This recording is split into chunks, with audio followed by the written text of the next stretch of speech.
नमस्कार दोस्तों, मैं नीतीश शर्मा जनता चौपाल में एक बार फिर आप सबके सामने हाजिर हो रहा हूं। और हिंदुस्तान की जो ऑपरेशन सिंदूर अभी चलाया था पाकिस्तान पर, इसको लेके कुछ न्यूज़ अपडेट्स हैं, वो आपके साथ शेयर करूंगा कि क्या क्या अपडेट्स हैं। आज जैसे कि हम भारत के प्रधानमंत्री हैं नरेंद्र मोदी जी, वो राजस्थान गए थे और राजस्थान में उन्होंने बीकानेर में जाके एक जनसभा को संबोधित किया था। उसमें जाकर उन्होंने पाकिस्तान को एक बार फिर से खुली चुनौती दी है और उन्होंने अपने लफ्ज़ों में पाकिस्तान को सुधरने की बात कही है। और उन्होंने ऑपरेशन सिंदूर की सफलता पर जोर भी दिया है। उन्होंने जिस तरह से भारतीय सेना ने शौर्य दिखाया है उसकी बातें की हैं। उन्होंने जैसे बताया कि भारतीय सेना ने कैसे आतंकवादी को जो ठिकाने थे पाकिस्तान के पीओके में, उस पर कैसे भारतीय सेना ने अपना शौर्य दिखाया है और उस पर सफलता हासिल करी है। और उन्होंने जो सिंदूर को मिटाने निकले थे, उन्होंने ये भी बताया कि जैसे जो आतंकवादी थे, जो टेररिस्ट थे, जो पाकिस्तान की ओर से आए थे, जैसे उन्होंने धर्म पूछकर हिंदुओं पर एक हमला किया था और उन्हें जान से मार दिया गया था, तो उन्होंने बोला था कि कैसे उन्होंने मोदी जी ने ऐसे बोला कि जो जैसे हमारा सिंदूर मिटाने आए थे 22 अप्रैल को जो पहलगाम पर आतंकी हमला हुआ था, हमने 22 मिनट के अंदर, मोदी जी ने ये बोला है बीकानेर में राजस्थान में, कि हमने 22 मिनट के अंदर 9 आतंकी जो सबसे बड़े ठिकाने थे पाकिस्तान के पीओके में, उनको बिल्कुल तबाह कर दिया है। इसमें जैसे कि उन्होंने ये भी बताया कि बड़े बड़े जो आतंकी ग्रुप थे, उनके जो बड़े बड़े लीडर थे, उनको भी मार दिया गया है। और जो सेना के शौर्य के बारे में उन्होंने बहुत बात करी है। जो भारत के उपराष्ट्रपति हैं जगदीप धनखड़ ने ऑपरेशन सिंदूर की जमकर तारीफ़ करी थी कि जी जो ये ऑपरेशन हुआ है इसकी तारीफ़ तो हिंदुस्तान का 140 करोड़ लोग भी कर रहे हैं, विपक्ष पार्टी भी कर रही है, जो बीजेपी पार्टी है वो भी कर रही है। जो सेना ने जो इतना बड़ा कारनामा किया है, जो पाकिस्तान को बिल्कुल जैसे दांत खट्टे कर दिए हैं, उसकी सराहना बिल्कुल बनती भी है। और भारत का जो बहुत बदल गया है, उन्होंने ये भी कहा है जगदीप धनखड़ ने कि अब भारत पहले जैसा नहीं रहा है कि अगर पाकिस्तान हम पर कुछ भी आतंकी हमला करेगा तो हम पहले अमेरिका से जाके पूछेंगे। अब ऐसा नहीं रहा है, अब भारत किसी से कोई पूछेगा नहीं। अगर आप भारत को किसी भी तरह का कोई नुकसान पहुँचाओगे तो भारत अपनी कार्रवाई पहले ही शुरू कर देगा, किसी से जाके पूछेगा नहीं, ना ही जाकर ऐसा बोलेगा। ऐसा जगदीप धनखड़ जी ने कहा है। उन्होंने इस कार्रवाई को सोच समझकर और राजनीतिक भी बताया है। उन्होंने बोला कि जैसे 22 अप्रैल को पहलगाम में एक आतंकी हमला हुआ था, तो भारत ने इसके जवाब देने में कुछ दिन ज़रूर लिए थे। और उन्होंने इसको बताया कि भारत ने सोच समझकर एक राजनीतिक फैसला लिया था कि कैसे हमने जो पाकिस्तान के सिविलियंस हैं, जो पाकिस्तान के सेनाएं के जो ठिकाने, हमने उन पर हमला नहीं करना है।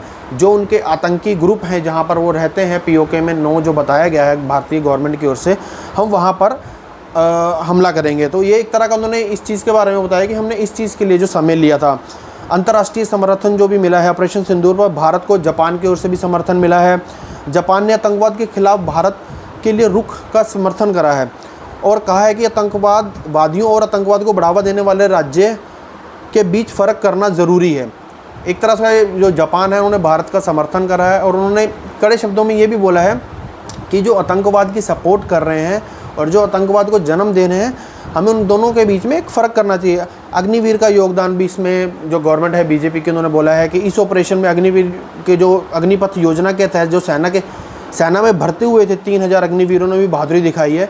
जो अग्निवीर में जो 3000 भारतीय सैनिक नए भर्ती हुए थे, उन्होंने भी बहुत ज़्यादा शौर्य दिखाया। उनके प्रदर्शन की भी सराहना की जा रही है और जो नियमित सैनिकों के बराबर रहा है, जो कि 100% जैसे अग्निवीर है, कुछ समय के लिए जाते हैं देश की सेवा के लिए और फिर वापस आ जाते हैं। तो उन्होंने बोला है कि अग्निवीर के जो सैनिक थे, उन्होंने भी जो भारत में फुल टाइम जो आर्मी में रहते हैं उनकी तरह ही पूरा काम किया है। विपक्ष की प्रतिक्रिया, जो कांग्रेस की प्रतिक्रिया है, ये कांग्रेस के नेता हैं जयराम रमेश ने एक बयान को लेकर विवाद खड़ा हो गया है। देखिए विपक्ष है, उनका बिल्कुल इस चीज़ पे बनता है कि अगर कोई बयान है, या देखिए विपक्ष तो अपने को सवाल करेगा ही और जो गवर्नमेंट में बैठी हुई है सरकार, उनसे जवाब मांगेगा ही। जिसमें उन्होंने ऑपरेशन सिंदूर के तहत बने सर्वदलीय प्रतिनिधिमंडल में शामिल सांसदों की तुलना आतंकवादियों से की है। इस बयान की कड़ी आलोचना भी हो रही है। जैसे कि हम ऑपरेशन सिंदूर के बारे में बात कर रहे थे, जम्मू कश्मीर के जैसे पहलगाम में हुआ था और जो 26 भारतीय जो पर्यटक गए थे वहाँ घूमने के लिए, तो जिनकी जान ले ली गई थी, धर्म पूछ के जो जान ले ली गई थी, इसके जवाब में जो भारत की ओर से जवाबी कार्रवाई हुई थी, जो आतंकवादी मारे गए हैं, उसमें बताया गया कि मुख्य जैश ए मोहम्मद, लश्कर तैयबा और हिजबुल मुजाहिदीन से संबंधित आतंकी ठिकानों को नष्ट करना था, जहां भारत के खिलाफ हमलों की साजिशें रची जा रही थी। जो 9 भारतीय जो गवर्नमेंट है जो बता रही है, या सेना जो बता रही है कि जो 9 ठिकानों पर हमने हमला किया है, जो आतंकवादी ठिकाने हैं, उसमें जैश-ए मोहम्मद है, लश्कर-ए-तैयबा है, हिजबुल मुजाहिदीन है। ये देखिए बहुत बड़े-बड़े आतंकी ग्रुप हैं। इन्होंने भारत को काफ़ी बड़ी नुकसान भी पहुंचाया है। और जैसे कार्रवाई हुई है भारतीय सेना ने, नौसेना ने और वायुसेना ने प्रयासों में 6 और 7 मई की जो 2025 की रात से पाकिस्तान के पीओके के 9 आतंकी ठिकानों को निशाना बनाकर ध्वस्त भी किया है। इसमें गवर्नमेंट ने जो अग्निवीर हैं, जो नए 3000 अग्निवीर जो शामिल किए गए थे, उसकी भी बहुत सराहना की है। अंतर्राष्ट्रीय जो और दूसरे मुल्कों की उनकी और भारत को क्या संदेश है, भारत ने इस ऑपरेशन के जरिए दुनिया को एक बड़ा कड़ा संदेश भी दिया है।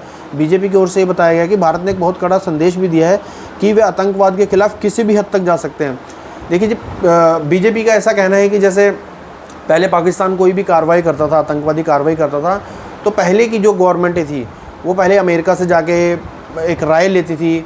अब क्या है कि भारत बदल चुका है पूरी तरीके से। भारत के ऊपर अगर कोई भी हमला होगा तो भारत किसी से राय नहीं लेगा, भारत को जो सही लगेगा वो कार्रवाई करेगा। देखिए एक तरह से बीजेपी ने एक भारत का रुख बताया है कि भारत का इस पर क्या रुख है, और संदेश दिया कि आतंकवादी किसी भी हद तक जा सकते हैं। ब्रिटिश जो कि इंग्लैंड के नाम से हैं, विशेषज्ञों ने इस ऑपरेशन की सराहना की है।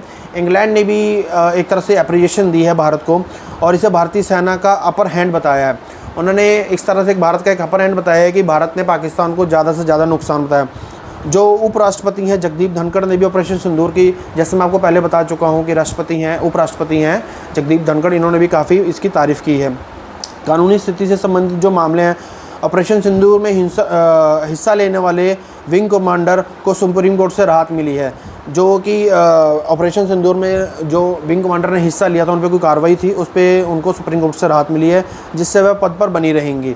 वहीं ऑपरेशन सिंदूर को जो आपत्तिजनक टिप्पणियां करने वाले एक प्रोफेसर को सुप्रीम कोर्ट ने अंतरिम जमानत मिली है। कोई प्रोफेसर थे, उन्होंने ऑपरेशन सिंदूर को लेकर कुछ इस तरह से कोई अभद्र टिप्पणी कर दी थी जो मैं बता नहीं सकता हूँ, उसको लेके सुप्रीम कोर्ट ने अभी उनको एक राहत दे दी है, और 3 सदस्यीय SIT गठित करने का निर्देश भी दे दिया गया है। इस ऑपरेशन के दौरान कुछ भ्रामक खबरें भी प्रसारित हुई, जिन पर सरकार ने मीडिया और सोशल मीडिया की जिम्मेदारी रिपोर्टिंग करने के निर्देश दिए। देखिए जी, अब जब ये सब चीज़ें चल रही थी तो काफ़ी मीडिया से कुछ मनगढ़ंत कहानियाँ भी आई थी। काफ़ी जो अच्छे खासे चैनल हैं जिनका भारत में नाम है, उनकी ओर से भी काफ़ी झूठी खबरें भी फैलाई गई थी। तो इसको लेके जो भारत की सरकार है, उन्होंने एक दिशा निर्देश दे दिया है कि भारत ने आतंकवाद के प्रति अपनी जीरो टॉलरेंस नीति को स्पष्ट करने के लिए एक तरह से एक रुख बता दिया है कि हम किस तरह से इस पर काम करेंगे। जो कि निचोड़ है, ऑपरेशन सिंदूर जो है, भारत ने आतंकवाद के खिलाफ सख्त कार्रवाई की प्रतिक्रिया बनाकर उभारा है, जिसने देश की रक्षा, समता और रणनीतिक कौशल का प्रदर्शन किया। और अभी कुछ खबरें ये भी सुनने को आ रही हैं कि कुछ विपक्ष के जो लोग हैं मिलकर दूसरे देशों में जाके पाकिस्तान ने जो भी एक कायर हरकत कहेंगे कि पाकिस्तान का शुरू से इस तरह से नाम आता रहा है कि पाकिस्तान ने आतंकवाद को पनपाया है अपने देश में, और पाकिस्तान भी इसका खमियाजा भुगत रहा है, ऐसा नहीं कि पाकिस्तान नहीं भुगत रहा है। तो आम आदमी पार्टी के जैसे संजय सिंह का भी नाम आ रहा है कि वो भी दूसरे देशों में जाके जो पाकिस्तान ने जो एक कायरनामा हरकत करी है इसके बारे में बताएंगे, और भारत का एक तरह के रखेंगे कि भारत इसमें क्या है। और एक खबर और आ रही थी इजराइल और गाज़ा की वार को लेके कि अभी जो गाज़ा है उसमें काफ़ी खाने पीने की दिक्कतें आ रही हैं लोगों को। इसको लेके कल इस तरह से खबर भी आ रही थी कि 14,000 बच्चे मर सकते हैं अगर खाने की जो सामग्री है वो अगर पूरी तरह से गाज़ा ना दी गई। पर इसमें इजराइल ने जो अपना रुख अपनाया है, उसने बड़ा कड़ा रुख अपनाया है। उन्होंने बोला कि हम पूरी तरह से छूट नहीं देंगे, हम अभी भी अपनी सख्त कार्रवाई गाज़ा पर पूरी तरह से रखेंगे। जी, मैं अब जैसे पाकिस्तान में जो मीडिया में भी जो खबरें चल रही हैं ऑपरेशन सिंदूर को लेके, उसके बारे में आपको अपडेट करता हूँ। पाकिस्तान में भारत के ऑपरेशन सिंदूर को लेके ये खबरें चल रही हैं कि आतंकी ठिकानों पर जो भारतीय सेना ने कार्रवाई करी है उसको लेके काफ़ी चर्चा चल रही है मीडिया में। अब जैसे आप देख रहे होंगे कि अभी हिंदुस्तान में पाकिस्तान के जितने भी चैनल हैं वो बैन कर दी गई। जो यूट्यूब चैनल से अपडेट्स मिलती थी, जो पाकिस्तान के जो न्यूज़ चैनल थे वो लाइव होते थे, तो उस पर अभी जो चर्चा चल रही है वो ये चर्चा चल रही है कि किस तरह भारत की सेना ने अपना कौशल दिखाया और आतंकी ठिकानों पर, सटीक आतंकी ठिकानों पर हमला करा है, किसी भी सिविलियंस को नुकसान नहीं पहुंचाया है। और उसमें ये भी बताया जा रहा है कि ब्रिटिश की जो मीडिया है, ब्रिटिश जो है इंग्लैंड, उन्होंने इसमें बताया है कि भारत का ही अपर हैंड रहा है। ये पाकिस्तान की मीडिया में आ रही है, हिंदुस्तान की मीडिया में नहीं आ रहा है, पाकिस्तान की मीडिया में इसको लेकर काफ़ी चर्चा चल रही है। और इसको लेके उनकी जो न्यूज़ अखबारें हैं, न्यूज़पेपर हैं, उनमें भी छप रही है। और भारत की जो इसमें जो हमारे विदेश मंत्री हैं एस जयशंकर ने स्पष्ट भी किया है कि ऑपरेशन सिंदूर के बाद भारत और पाकिस्तान के बीच सहमति में किसी तीसरे देश की, जिस तरह से बातें चल रही थी कि भारत और पाकिस्तान जो कश्मीर को लेके, जम्मू कश्मीर को लेके किसी तीसरे या अमेरिका को या रशिया को बीच में बैठना चाहिए, भारत ने इसने के जो विदेश मंत्री हैं एस जयशंकर, उन्होंने बिल्कुल अपनी रणनीति क्लियर कर दी। और ये भारत पहले भी करता रहा है। पहले भारत की गवर्नमेंट, बीजेपी जो गवर्नमेंट जब से आई, उन्होंने पहले भी कहा है कि हम इसमें लेके किसी भी तीसरे मुल्क को नहीं चाहते हैं कि वो इन्वॉल्वमेंट हो। ये भारत का अंदरूनी मामला है, भारत इसे अपने तरीके से पाकिस्तान से सुलझाएगा।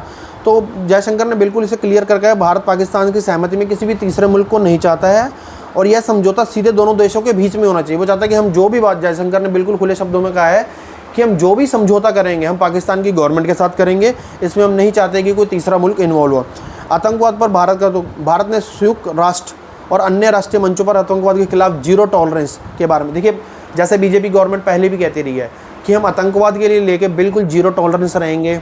अगर पाकिस्तान के से ऐसे कभी भी कोई भी कार्रवाई होती है, जैसे मोदी जी बिल्कुल क्लियर कर चुके हैं कि ऑपरेशन सिंदूर बंद नहीं हुआ है, आप इसे बंद मत समझें, ये रोका गया। अगर पाकिस्तान इन फ्यूचर कभी भी भविष्य में भी ऐसी गलती करेगा तो शायद इससे भी कड़े कारण उसको जो है इसके रिजल्ट देखने को मिलेंगे।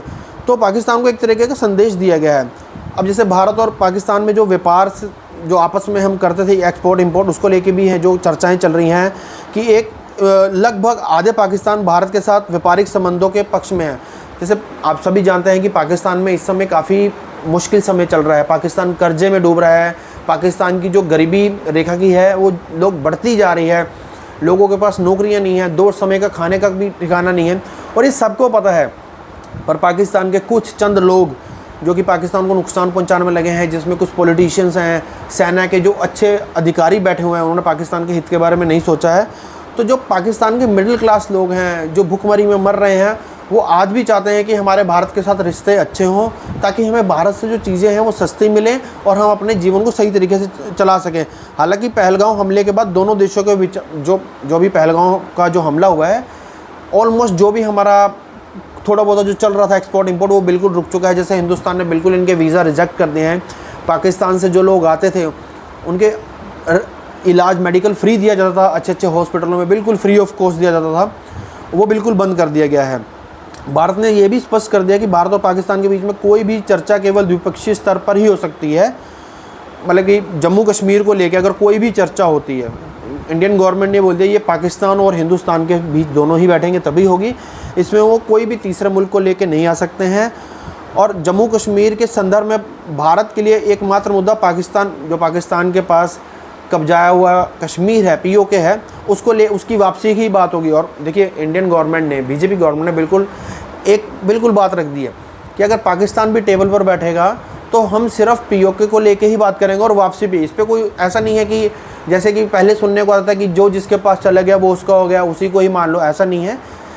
भारत की गवर्नमेंट, जो बीजेपी गवर्नमेंट है, जो सेंटर में है, उसने साफ क्लियर कर दिया है कि जो पीओके है वो हिंदुस्तान का हिस्सा है और उसी की वापसी की ही बात होगी और कोई दूसरी तीसरी या इस तरह की कोई भी बात नहीं होगी।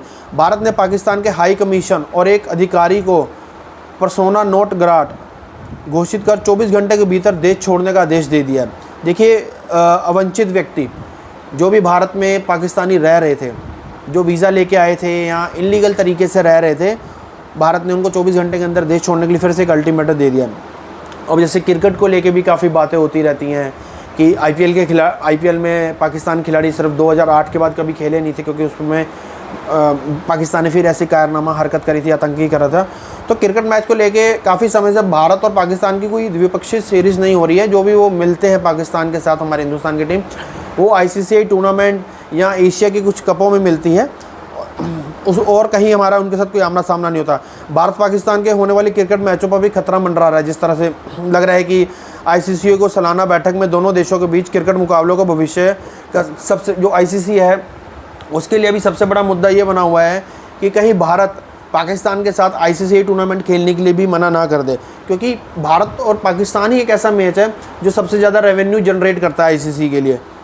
और देखिए भारत 140 करोड़ का मुल्क है, यहाँ से ही सबसे ज़्यादा रेवेन्यू जनरेट होता है।